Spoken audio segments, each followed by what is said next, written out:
దేశవ్యాప్తంగా సంవిధాన్ దివస్ సెలబ్రేషన్స్ ఘనంగా జరిగాయి. ఢిల్లీలోని పాత పార్లమెంటు భవనంలో ప్రెసిడెంట్ ముర్ము వేడుకలు ప్రారంభించారు.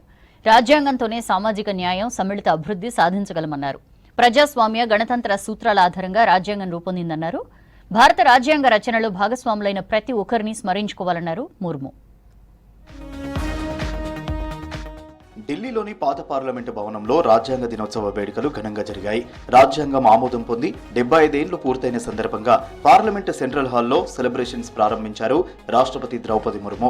ఆ తర్వాత రాజ్యాంగ దినోత్సవం జ్ఞాపకార్థం నాణ్యం, పోస్టల్ స్టాంపు విడుదల చేశారు. అలాగే సంస్కృతం, మైథిలి భాషల్లో రాజ్యాంగ ప్రతులు రిలీజ్ చేశారు. దీనికి ఉపరాష్ట్రపతి జగదీప్ ధన్ఖడ్, లోక్సభ స్పీకర్ ఓం బిర్లా, ప్రధాని మోదీ సహా లోక్సభ, రాజ్యసభ సభ్యులంతా పాల్గొన్నారు. हमारे अधिकार हो या कर्तव्य, देश का हर नागरिक समान है।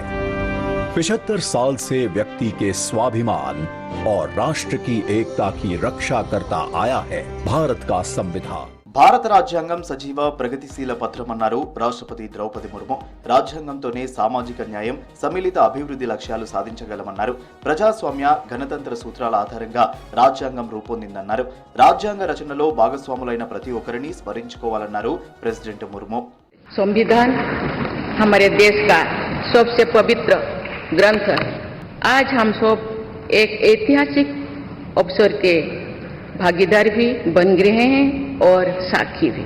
75 वर्ष पहले संविधान सदन के इसी केंद्रीय कक्ष में आज ही के दिन संविधान सभा ने नवस्वाधीन देश के लिए संविधान निर्माण का बहुत बड़ा कार्य संपन्न किया था।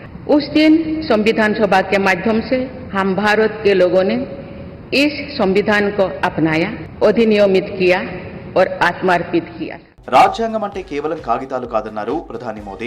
దేశానికి రాజ్యాంగం ఓ దిక్సూచి లాంటిదన్నారు. దేశంలో ప్రజాస్వామ్యం పదిలంగా ఉందంటే దానికి రాజ్యాంగమే కారణమన్నారు.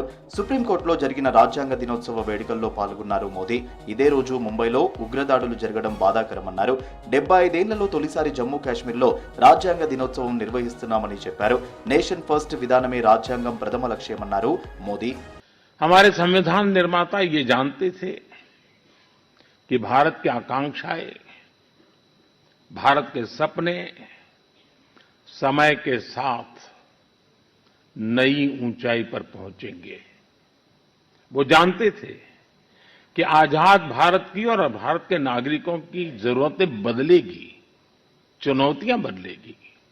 इसलिए उन्होंने हमारे संविधान को महज कानून की एक किताब बनाकर नहीं छोड़ा, बल्कि इसको एक जीवंत, निरंतर प्रवाहमान धारा बनाया। हमारा संविधान हमारे वर्तमान और हमारे भविष्य का मार्गदर्शक है. ప్రధాని మోదీ బీజేపీతోనే రాజ్యాంగానికి ప్రమాదమన్నారు కాంగ్రెస్ అగ్రనేత ఎల్ఓపి రాహుల్ గాంధీ. మోదీ ఎప్పుడూ రాజ్యాంగాన్ని చదవలేదన్నారు. రాజ్యాంగంలో సావర్కర్ భావజాలాన్ని చొప్పించే ప్రయత్నం జరుగుతోందన్నారు. ఢిల్లీలో కాంగ్రెస్ పార్టీ ఆధ్వర్యంలో నిర్వహించిన సంవిధాన్ రక్షక్ అభియాన్ ప్రోగ్రాంలో పాల్గొన్నారు రాహుల్. దేశ ప్రజల మధ్య హింస ప్రేరేపించేందుకు కుట్ర జరుగుతోందన్నారు రాహుల్. कि नरेंद्र मोदी जी ने इस किताब को नहीं पढ़ा है और इसको किताब का फॉर्म दे रखा है, मगर ये एक किताब नहीं है, ये हिंदुस्तान की हजारों साल की सोच है। इस किताब में लिखा है कि झूठ का प्रयोग कर कर सरकार चलानी चाहिए। मुझे दिखा दो कहां लिखा है इसमें। तो ये सत्य और अहिंसा की किताब है। सिंपल सी बात है, ये हिंदुस्तान का सत्य है और ये अहिंसा का रास्ता दिखाता है. దేశవ్యాప్తంగా సంవిధాన్ దివస్ వేడుకలు ఘనంగా జరిగాయి. ఏడాది పాటు హమారా సంవిధాన్, హమారా స్వాభిమాన్ పేరుతో వేడుకలు నిర్వహించనుంది కేంద్రం. దీనిలో భాగంగా రాజ్యాంగ పరిషత్ చర్చలు, నివేదికలు అందుబాటులో ఉంటాయని తెలిపింది. నగరాలు, గ్రామాలు, పాఠశాలల్లో పీఠిక సామూహిక పఠన కార్యక్రమాలు జరగనున్నాయి.